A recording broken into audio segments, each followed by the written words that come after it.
Hello friends, तो आज के क्लास में हम लोग पढ़ने वाले हैं क्लास 10th के संस्कृत का अध्याय 3। ठीक है, इसके पहले की वीडियो में हम लोग देख चुके हैं अध्याय 1 और 2। ठीक है, तो अभी तक वह वीडियो नहीं देखे हैं तो जाकर देख लीजिए।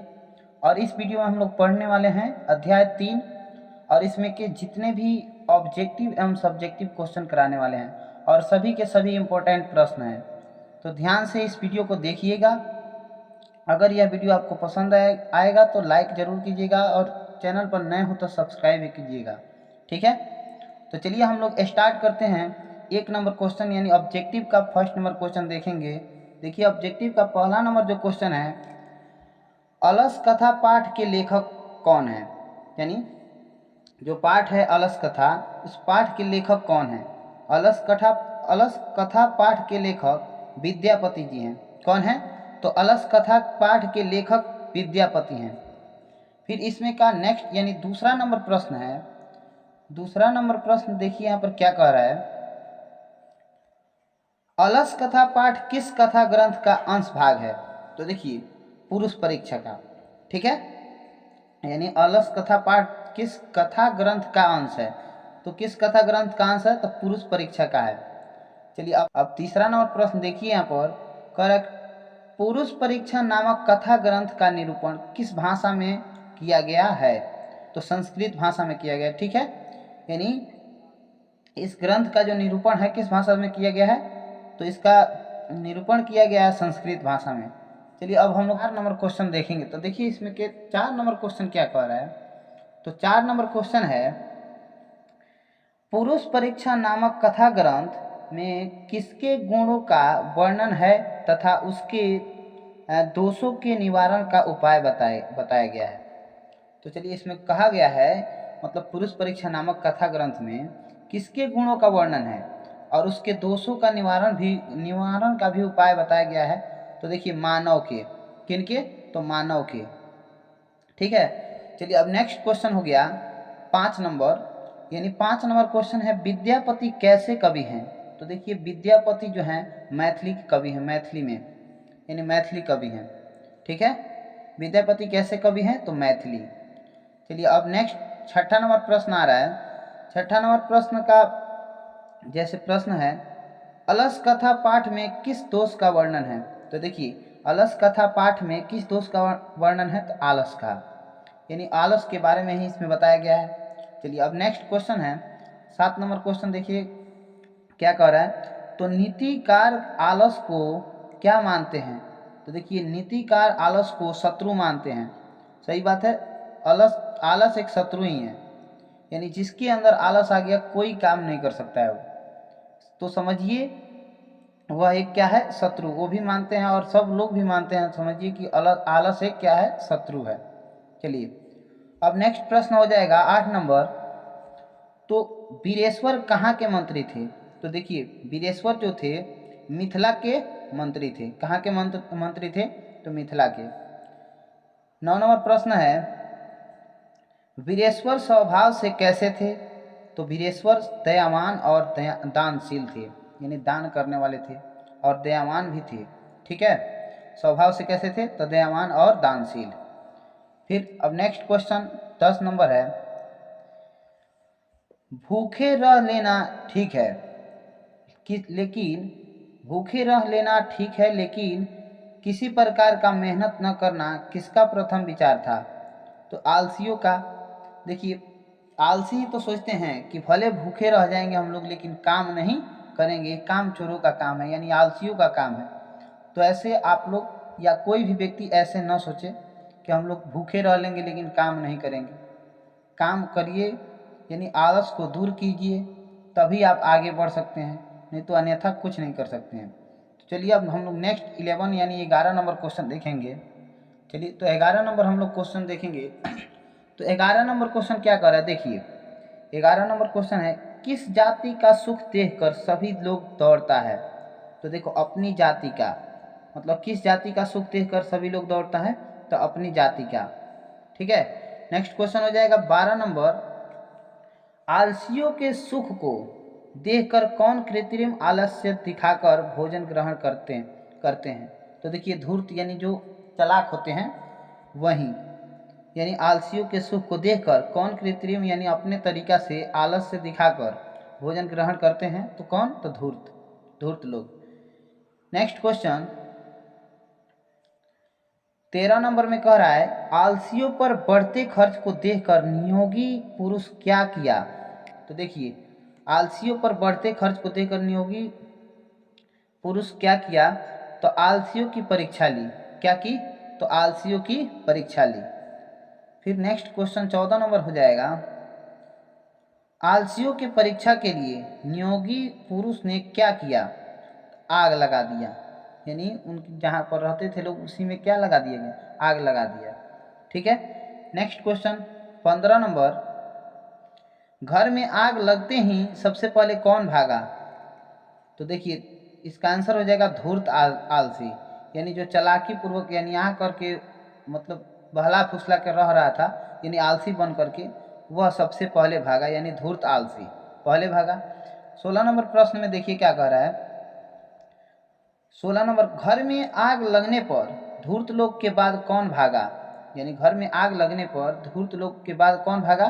तो कम आलसी वाले लोग, यानी पहले तो जो आलसी नहीं था वो भागा, उसके बाद जो कम आलसी वाले लोग थे वो भागे। चलिए अब नेक्स्ट 17 नंबर क्वेश्चन में देखिए, यहाँ पर 17 नंबर ऑफ क्वेश्चन है, कितने वास्तविक आलसी आपस में सोए सोए बात कर रहे थे? तो देखिए 4 आलसी। कितने आलसी? 4, यही मेन आलसी है। अब देखिए उसके बाद 18 नंबर में देखिए, प्रथम आलसी ने क्या कहा? तो प्रथम आलसी ने, यह कैसी शोरगुल है, यानी जब आग पकड़ा था तो प्रथम आलसी ने कहा था कि यह कैसी शोरगुल है। बताइए, आग पकड़ा हुआ है, पूछ रहा है कि कैसी शोरगुल है, यानी हंसी वाली कहानी। आप लोग नहीं इस कहानी को पढ़े हैं तो एक बार जरूर पढ़िए उसको। चलिए हम नेक्स्ट क्वेश्चन देखते हैं 19 नंबर। तो 19 नंबर क्वेश्चन में देखिए क्या कर रहा है, दूसरे आलसी ने क्या कहा? लगता है इस घर में आग लगा है। यानी प्रथम आलसी ने कहा कि यह कैसी शोरगुल है, तो दूसरे आलसी ने कह रहा है कि लगता है इस घर में आग लगा है। तो फिर उसके बाद 19 नंबर क्वेश्चन यानी 20 नंबर क्वेश्चन में तीसरे आलसी ने क्या कहा? कोई ऐसा धार्मिक व्यक्ति नहीं जो भीगा वस्त्र से ढक दे। यानी तीसरा आलसी ने कह रहा है, यानी सोए सोए तीसरा आलसी ने कहता है कि कोई ऐसा धार्मिक व्यक्ति नहीं है जो भीगा वस्त्र से हमें ढक दे, यानी उनको ढक दिया जाए।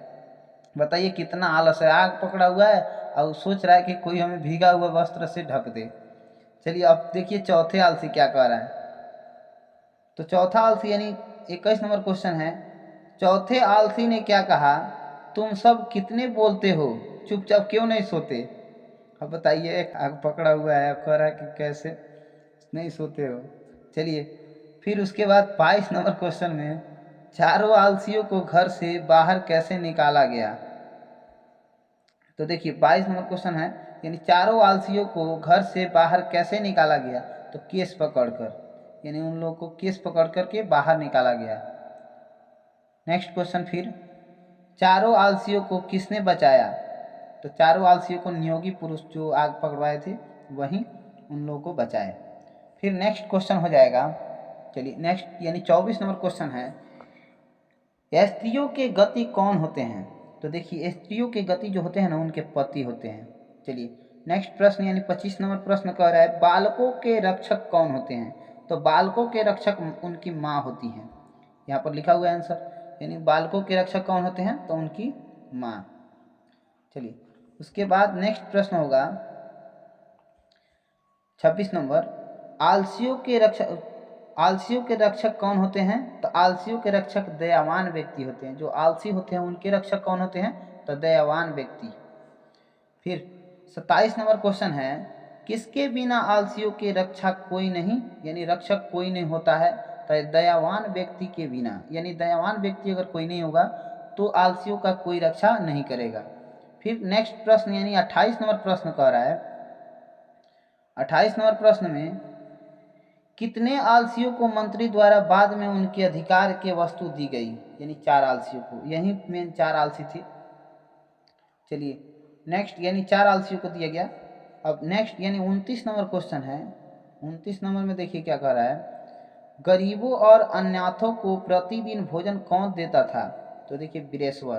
कौन देते थे? तो वीरेश्वर। फिर नेक्स्ट 30 नंबर क्वेश्चन है, वीरेश्वर मिथिला के क्या था? तो वीरेश्वर मिथिला के मंत्री थे, यानी क्या था? तो मंत्री। चलिए तो अब हम लोग पढ़ेंगे सबसे महत्वपूर्ण इस पाठ के ऑब्जेक्टिव प्रश्न पढ़ेंगे। सॉरी, अब हम लोग सबसे महत्वपूर्ण इस पाठ के सब्जेक्टिव प्रश्न पढ़ेंगे। इसके पहले हम लोग ऑब्जेक्टिव प्रश्न पढ़े थे, ठीक है। इस पाठ के जितने भी महत्वपूर्ण प्रश्न थे हम लोग ऑब्जेक्टिव पढ़ चुके हैं, और हम लोग स्टार्ट करने वाले हैं अब सब्जेक्टिव प्रश्न, यानी इसमें के जितने भी इम्पोर्टेंट सब्जेक्टिव प्रश्न अब हम करेंगे, ठीक है। चलिए तो हम स्टार्ट करते हैं प्रथम क्वेश्चन इस पाठ के सब्जेक्टिव क्वेश्चन का। तो देखिए पहला क्वेश्चन क्या कह रहा है, वीरेश्वर कौन थे? यानी देखिए वीरेश्वर कौन थे, तो अभी हम इसके पहले ऑब्जेक्टिव में देखे थे मंत्री थे। तो देखिए यहाँ पर दिया हुआ है आंसर इसका, वीरेश्वर मिथिला के मंत्री थे जो स्वभाव से दयावान और ध्यानशील थे, सॉरी दानशील थे। यानी जो स्वभाव से दयावान और क्या थे? दानशील। दयावान भी थे और दान देने वाले भी थे, यानी दानशील। वह अनाथों और आलसियों को इच्छा भर खिलाते थे। यानी जो अनाथ होते थे और जो आलसी होते थे उनको क्या करते थे? उन्हें इच्छा भर क्या करते थे? खिलाते थे। चलिए तो हम यहाँ पर वीरेश्वर के बारे में जाने। अब नेक्स्ट प्रश्न, यानी पहला प्रश्न था वीरेश्वर के बारे में। अब दूसरा प्रश्न जैसे हम नेक्स्ट प्रश्न पढ़ेंगे, यानी दूसरा प्रश्न विद्यापति के बारे में है।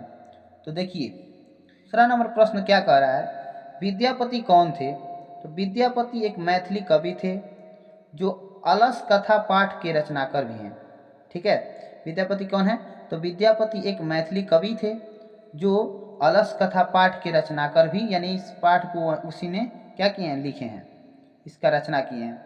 चलिए अब नेक्स्ट क्वेश्चन तीसरा नंबर देखेंगे हम लोग। तीसरा नंबर क्वेश्चन क्या कह रहा है, अलस कथा पाठ के आधार पर चारों आलसियों का वार्तालाप को लिखें। यानी जो आपस में चारों आलसी बात किए थे अब उनको लिखना है। तो देखिए जितने मतलब इसमें जो आलसी चारों व्यक्ति जो थे यानी बहुत ही आलसी थे। देखिए यहाँ पर आप इसका आंसर लिखिएगा, बहुत ही हंसिएगा। देखिए कैसे है ये, यानी चारों अलस कथा पाठ के आधार पर चारों आलसियों के वार्तालाप को लिखें। तो देखिए क्या कह रहा है, आंसर इसका होगा, विद्यापति द्वारा लिखित अलस कथा पाठ में चार वास्तविक आलसी घर में आग लगने पर भी सोए हुए बात कर रहे थे। देखिए आग लगा था लेकिन फिर भी उसी में वो क्या कर रहे थे? सो करके बात कर रहे थे। पहले आलसी ने कहा यह कैसी शोरगुल है। आग पकड़ा हुआ है, पहला आलसी कह रहा है कि यह कैसी शोरगुल है। दूसरे आलसी क्या कह रहा है? तो दूसरे आलसी ने कहा लगता है इस घर में आग पकड़ लिया है। तो देखिए फिर तीसरा क्या कह रहा है, तो तीसरे आलसी ने कहा ऐसा कोई धार्मिक व्यक्ति नहीं है जो हमें भीगा वस्त्र से ढक दे। बताइए आग पकड़ा हुआ है, अब भीगा हुआ कपड़ा से ढकेगा वो कोई जाकर? चलिए धार्मिक व्यक्ति नहीं है जो भीगा वस्त्र से ढक दे। तो इस पर चौथे आलसी ने क्या कहा, इस पर चौथे आलसी ने कहा कितने बोलते हो, चुपचाप क्यों नहीं सोते?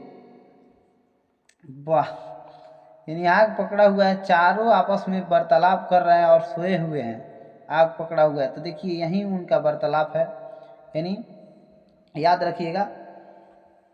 अब नेक्स्ट प्रश्न हम लोग देखेंगे, इसमें का 4 नंबर, यानी इसका आंसर इतना हुआ खत्म। चलिए अब हम लोग 4 नंबर प्रश्न देखते हैं क्या कर रहा है।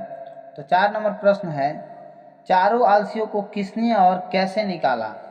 तो देखिए अलस कथा पाठ में आलसियों के पहचान के लिए जब उसके घर में आग लगा दी गई तो 4 वास्तविक आलसी आग लगने पर भी सोए आपस में बात कर रहे थे। यानी सभी आलसी तो भाग गए लेकिन 4 आलसी उसमें रुक करके बात कर रहे थे, यानी सोए हुए थे। फिर उसके बाद देखिए उनके बात को सुनकर तथा घर में फैलते हुए आग को देखकर नियोगी पुरुष ने, यानी जिन्होंने आग पकड़वाए थे, नियोगी यानी उस नियोगी पुरुष ने चारों आलसियों के केस पकड़कर खींचकर बाहर निकाले। किसने निकाले? तो नियोगी पुरुष। ठीक है, चलिए अब इसमें का हम लोग, यानी किसने निकाले, देखिए, फैलते हुए आग को देखकर नियोगी पुरुष ने चारों आलसियों को के केस पकड़कर खींचकर बाहर निकाले। ठीक है ना, यानी उन लोगों को कैसे निकाला गया? तो केस पकड़ करके और खींचा गया, तब जाके वह बाहर निकले लोग। चलिए अब हम लोग इसमें का नेक्स्ट प्रश्न देखेंगे, 5वां नंबर। तो 5वां नंबर प्रश्न है, धूर्त लोग की पहचान कैसे हुई? तो देखिए, धूर्त लोगों की पहचान के लिए आलसियों के घर में आग लगा दिया गया। मतलब उन लोगों को पहचान के लिए क्या कर दिया गया? आग लगा दिया गया। घर में आग लगते ही सभी धूर्त भाग गए, जिससे धूर्तों की पहचान हो गई। ठीक है, यानी धूर्तों की, यानी जो आलसी नहीं है, उनकी पहचान करने के लिए क्या किया गया? आग लगवाया गया था।